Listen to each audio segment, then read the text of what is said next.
आज जो हंगामा आराई हुई है, कल जो हुई, परसों जो हुई, 3 दिन से बजट इजलास पर बात नहीं हो पा रही, अपना मौकिफ नहीं पेश किया जा रहा, तो ये किस तरीके से मामला हल होगा, बेहतरी किस तरीके से आएगी और ये हंगामा आराई का नतीजा क्या निकलेगा? बिस्मिल्लाहिर्रहमानिर्रहीम। अस्सलातु वस्सलामु अलैका या सय्यदी या रसूल अल्लाह, अस्सलातु वस्सलामु अलैका या सय्यदी या हबीब अल्लाह। या सर, आप किस बेहतरी की बात कर रहे हैं? अगर तो आप ये इससे बेहतरी कहते हैं कि पार्लियामेंट के अंदर पुरअमन इजलास हो और उस पुरअमन इजलास का नतीजा भी उसी तरह निकले जिस तरह पुरतशद्दुद इजलास का है, तो फिर बेहतरी नहीं। इस ईवान से आप बेहतरी की उम्मीद रखते हैं? वो ईवान जिसके अंदर कल क्या हुआ, माजी में भी होता रहा है। अगर हम स्क्रीन पे दिखा सकें तो माजी में भी इससे बुरा भी होता रहा है, लेकिन अब तो वो लोग आए हैं जिनका दावा था कि हम तब्दीली लाएंगे। अब तो सारी अपोजिशन वो इकट्ठी है जिनका दावा था कि हम जनाब पार्लियामेंट का बड़ा एहतराम करते हैं और इस पार्लियामेंट की वजह से हम ये कर लेंगे, ये कर लेंगे, फलां कर लेंगे, फलां कर लेंगे। या सर, आज क्या हुआ? मैं आज अंदर की आपको बात बताता हूँ। मैं आपको वक्त बता दूंगा कि किस वक्त में किसको क्या फ़ोन जाता है।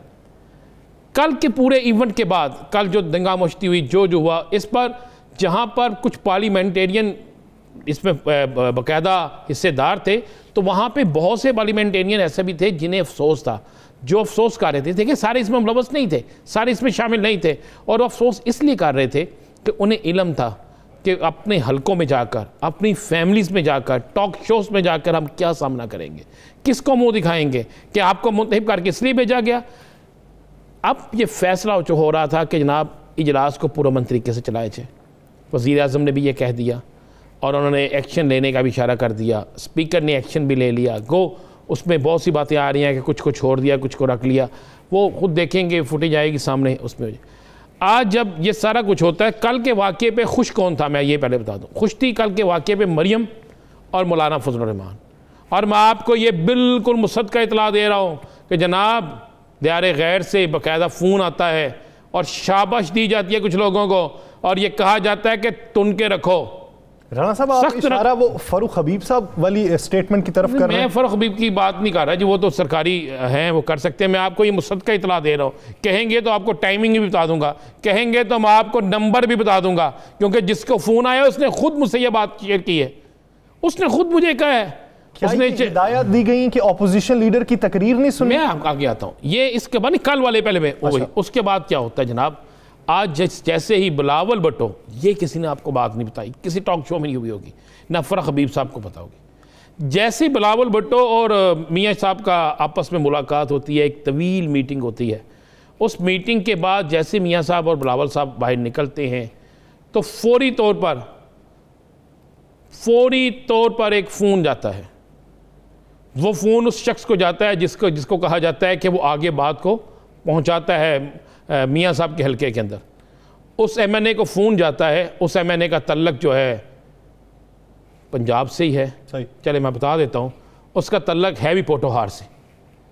उसको फ़ोन जाता है, फ़ोन ये जाता है कि जनाब इस मुलाकात में जो तय हुआ है और जो स्पीकर के साथ ये तय करके आए हैं, इस पर किसी सूरत भी अमल नहीं होना चाहिए, और ये दंगा मुश्ती, ये लफ्ज़ होता है दंगा मुश्ती और फट्टा जारी रहना चाहिए। जनाब यासर साहब, बिलावल की मियाँ शहबाज शरीफ से मुलाकात के बाद ये आता है, क्योंकि कौन पसंद नहीं करेगा, बिलावल तो शहबाज शरीफ साहब के साथ खड़ा है, और जो नहीं पसंद कर रहा बिलावल की और शहबाज शरीफ की मुलाकात, वो आपको पता कौन लोग हैं। इसके बाद जनाब बाकायदा 4 लोगों को, 4 MNAs को ये टारगेट दिया जाता है। अगर एक फ्लॉप होता है, एक बोतल निशाने पर ना लगती तो दूसरी ना लगती तो तीसरी ना लगती तो चौथे ने खड़े होकर एक गलीज सा नारा लगाना था। ये फाइनल हो जाता है। और जैसे जनाब मियाँ शहबाज शरीफ साहब, पहले तो आप वो फुटेज देखें, मैं चाहूँगा कि वो फुटेज ज़रूर दिखाएं जनाब, कि पहली दफ़ा ऐसा हुआ है कि सेक्रेटेरिएट की जो पार्लियामेंट है उसके स्टाफ की निगरानी में, हिफाजत में, देख उनकी हिफाजत में जनाब अपोजिशन लीडर तकरीर कर रहे हैं। भाई ये तकरीर कश्मीर में करनी थी, ये तकरीर आपने फ़लस्तीन में करनी थी, कि आपको इतने गार्ड्स की ज़रूरत पेश आ गई? ये है हमारा पार्लियामेंट का माहौल। जनाब वो तकरीर फरमा रहे हैं, उस दौरान में जनाब वो जो बोतल आई है ना,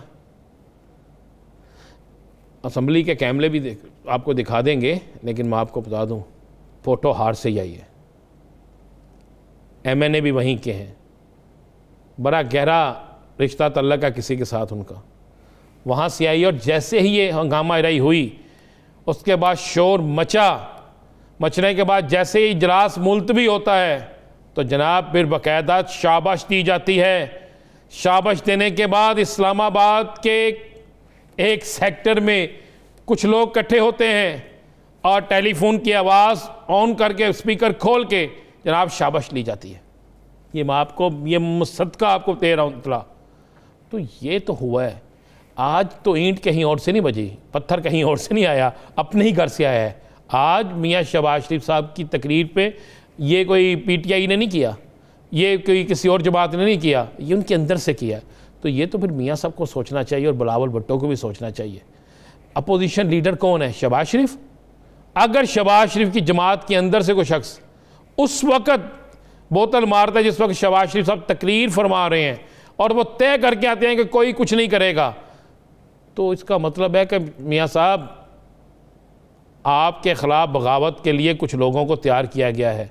ये बगावत इस तरह की होगी कि आप कामयाब ना हो, और जब आप नाकाम होंगे फिर कौन कामयाब होगा? क्या कहती है कि जब इस तरह की ग्रुपिंग पहले से हो रही थी, मियाँ साहब को काम नहीं करने दिया जा रहा था, अब वो अपने तय आए हैं और काम करने लगे हैं, क्या वो इसमें कामयाब हो जाएंगे, ग्रुपिंग से निकल जाएंगे?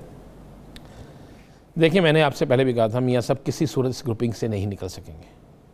मियाँ नवाज शरीफ साहब चाहें भी तो वो नहीं निकल सकेंगे। इसलिए अब मामला किसी और तरफ चले गए हैं। कुछ लोग हैं जिनकी सियासत ख़त्म होती है मियाँ शहबाज शरीफ के पास पूरे इख्तियारात होने की वजह से। शहबाज शरीफ के शहबाज शरीफ के कामयाब होने से कुछ लोगों की मुस्लिम लीग नून के अंदर सियासत ख़त्म होती है, तो वो अपनी सियासत ख़त्म नहीं होने देते। मेरा इशारा मियाँ शहबाज शरीफ साहब की तरफ है कि अगर वो कोशिश करते हैं और वो इस हिसार से निकलने की कोशिश करते हैं, क्या निकलने में कामयाब हो जाएंगे? नहीं होंगे, बिल्कुल नहीं होंगे। यानी दूसरी तरफ से भी चाहा जाए तो नहीं हो सकते, इस तरफ से भी निकलने की कोशिश की जाए आप तो ये कहें कि मियाँ शहबाज शरीफ साहब मियाँ नवाज शरीफ साहब को छोड़ दें और बिल्कुल अलहदा हो जाएं और इस ग्रुप को जो दूसरा ग्रुप है जिसे जो नवाज शरीफ का ग्रुप है उसको भी छोड़ दें, तो ऐसा मुमकिन नहीं है। मियाँ शहबाज शरीफ साहब कोशिश कर रहे हैं, उनको मना लें। अगर वो मान गए तो ठीक है, ना माने तो मैं आपको बता देता हूँ मियाँ शहबाज शरीफ साहब खामोशी से, अगर उनका बस ना चला तो खामोशी से फिर बीमार हो जाएंगे, फिर कमर की दर्द निकल आएगी, फिर कुछ और हो सकता है। अगर आप ये कहें ऐसा नहीं तो मुमकिन नहीं है। ये मैं बिल्कुल आपको मुसद्दका इतला दे रहा हूँ। और आज मियाँ शहबाज शरीफ के एक इंतहाई करीबी साथी जो कौमी असम्बली में बड़ी अहम अपोजिशन की तरफ से अहम ओहदे पर फाइज भी हैं, मेरी जब उनसे बात हुई तो उन्होंने कहा यार आज हमारे साथ वही हुआ है जो PDM के इजलास के बाद शाहिद हकान अब्बासी ने किया था।